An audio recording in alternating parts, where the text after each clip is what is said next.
Hey, so this is the how-to video for monk's belt. I'm starting with a fully warped loom. I'm using my cherry wood version actually for this one because I haven't used that yet in a how-to. The skills you need for this video, the basic skills you need for this video are in the, at minimum, the overview video, and then you could go through the first getting started videos, and that will show you how to warp your loom, how to insert the pattern bar. So this video presumes that you know those things. So let's get started. So what you see actually on my warp already is a few rows of plain weave. So let's get the monk's belt pattern bar in.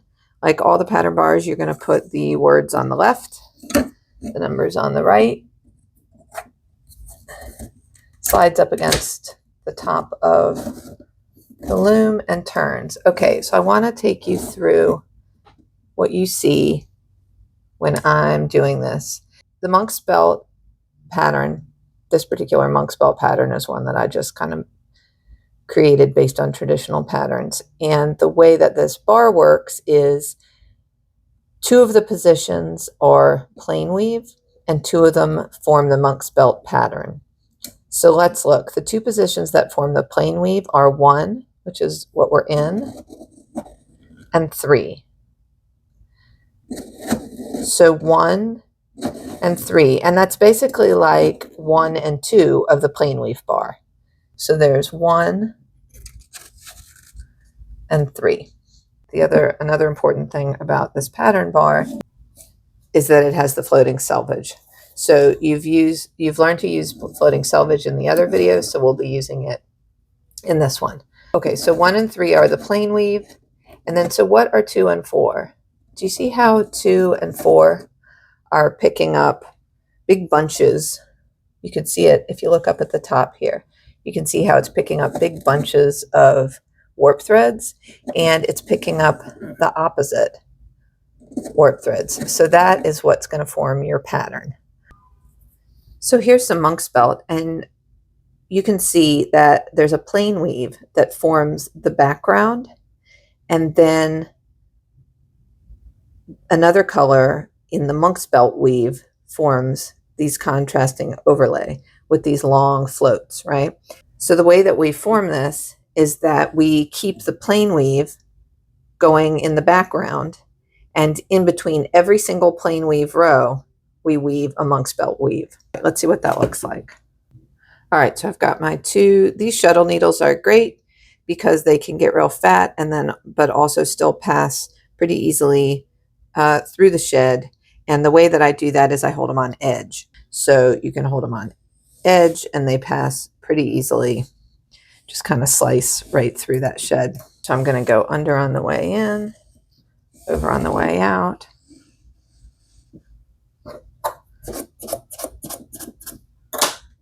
And I'm going to do a couple rows. I'm turning it to 3. Under on the way in, over on the way out, to get a couple rows in there. Okay, now I'm going to bring in my monk's belt pattern, and I think I'm going to start with 2. So 2 has these big gaps, and anytime you see a gap in your warp, that means whatever color you're bringing through is going to show, right? So let's bring that through and see. I went under my floating selvage on the way in, and I'm going over it on the way out.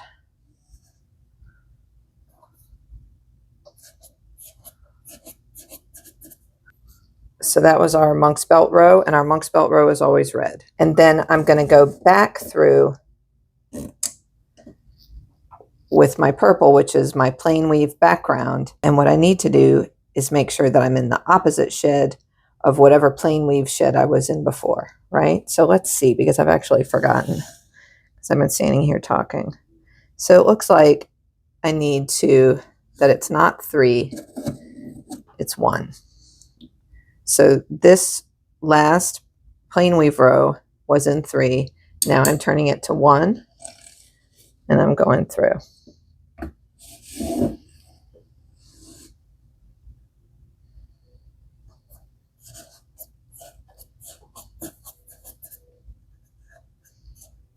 I'm trying to pat it down kind of firmly so that pattern shows up. Let's do another row of our red. Okay, so for the plain weave, we are alternating because that's how plain weave works, right? For the plain weave rows, which are my purple. For the red rows, I think I'm going to keep it the same for a couple rows at least, because that'll allow the pattern to build. So I'm going to go back to 2. So is this the one I want? I can always push my needle through to test. Yeah, that looks good. So I'm going to go under on the way in, over on the way out.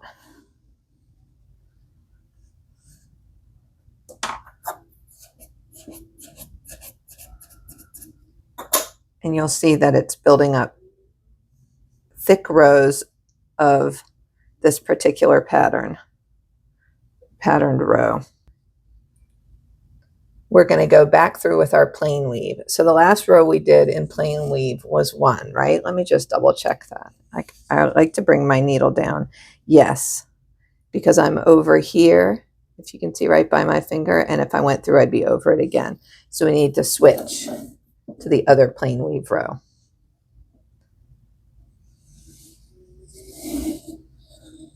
And that's 3. Make my little hill, pat it down. Okay. Now it's time for red again. I think I'm fine with that being just 2 rows, because that's actually going to be the bottom border of like a little box that forms. So let me show you how that works. So that was 2, right? That was the 2 position. All right, so instead of 2, let's go to 4 for our monk's belt row.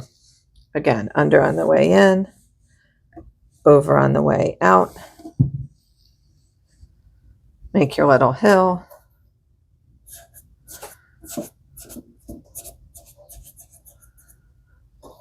Pat it down, and you can see the way that they are, the part you can see now is the opposite of this one. And if you were to turn it over, actually, it would be the reverse of this, right? Because everything that's up here is down there, and vice versa. Okay, now it's time for our plain weave row. What did I do last time? Was it 3? I think it was 3. Let me check. Yep. If you are working continuously without stopping to talk to anybody like I am, talking to you, it will be a little easier to keep track of.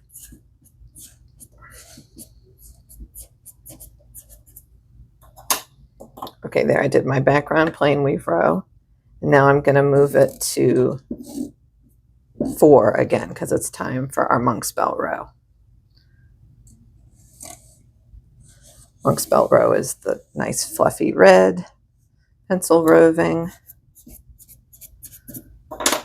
And then I'm going to go back for my plain weave row.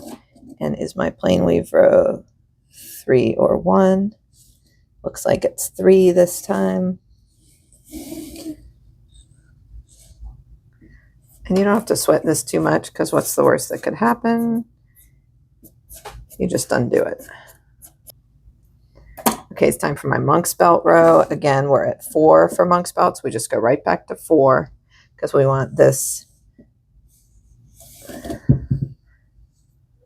skinnier sections to form. Oh, that's starting to look cool, right? Okay, now we're going to go back to the plain weave. Is it 1 this time? Let's look. Yes, it's 1.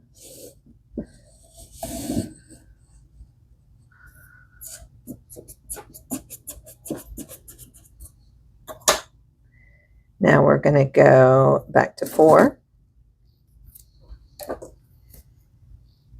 for the monk's belt row.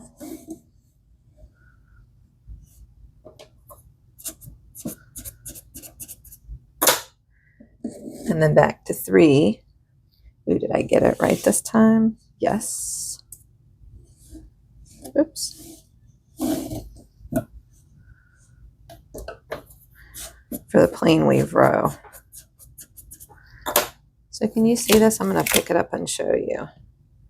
There's that plain weave forming in the background, and you've got that monk's belt popping up and going behind based on which one we've picked, right? Right.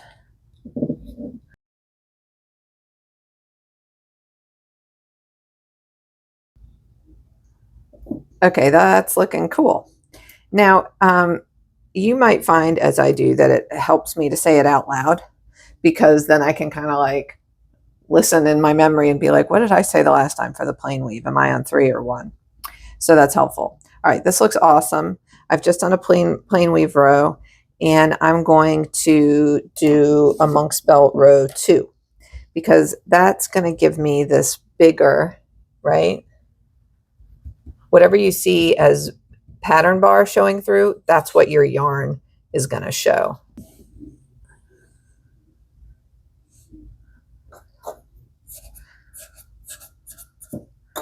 Oh yes, that's very satisfying.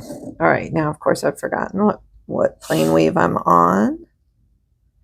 Yep, it's 1.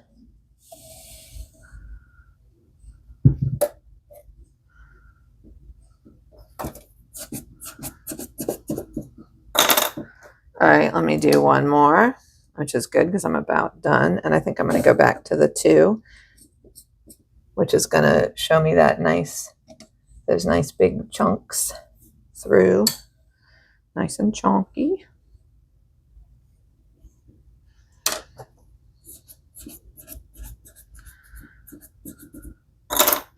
Okay, that's cool.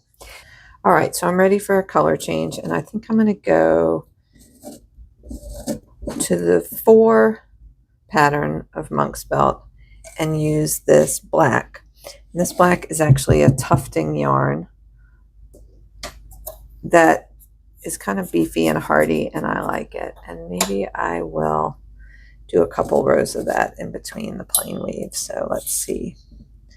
My plain weave, that's the same one, so I need to go to 1 for this plain weave. So that's the basics of monk's belt, and those are kind of the building blocks. Let's recap for a couple things to remember.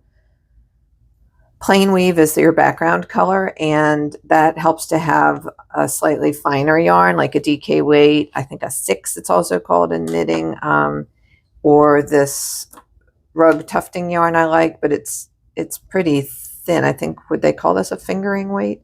And then your monk's belt overlay patterns is a thicker, beefier yarn, usually fluffy. Something else that looks really cool with this kind of stuff is like a variegated yarn. That can be really neat if you have a plain background and a variegated on top, or a variegated background and a plain yarn on top. So that's cool. This is a what is the brand on this? This is Violet Jade yarn. I do not get a kickback for this. The Oxford company. This stuff is great. Beautiful, beautiful colors. It's really fun and hardy to work with. So here's one where the background color is black. The plain weave color is black. You can see that strongly on the reverse. And then the overshot, the overlay, the float color is this turquoise aqua. Then I switched background color. I switched my plain weave to a green. And then I did 1 row of this chunky orange. And so it just kind of appeared as a row of dots.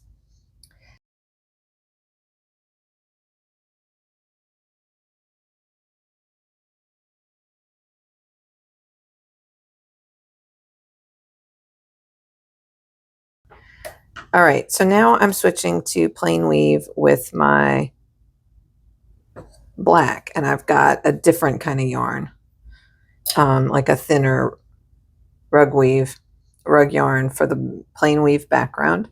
So I'm going to start doing that, and I think what I'll do is take this fat aqua yarn and just make some stripes that go all the way up to show you how that looks. All right, so the stripes I'm going to make in the 4 position. So they're going to be these skinny stripes.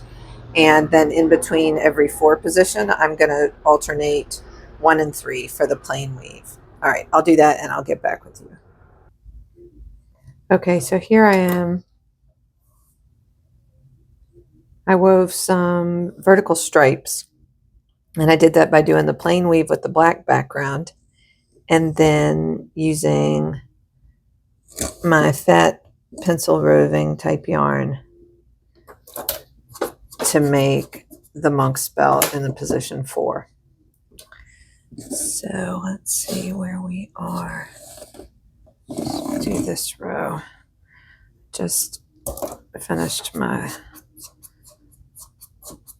up that. That looks really cool, actually. Oh, kind of proud of myself. Sometimes the accidents are happy. So, so that's monk's belt, and there's a ton of different variations. I'm going to cook up a couple of projects for you to do with monk's belt so that you can kind of get the feel for it. But I would also love for you to just experiment and try it, see what you come up with, messing around with the pattern bar and the different colors. Honestly, I don't think you can go wrong. I think it's all going to look super cool. Thanks for watching, you guys. I think that came out pretty good, surprisingly.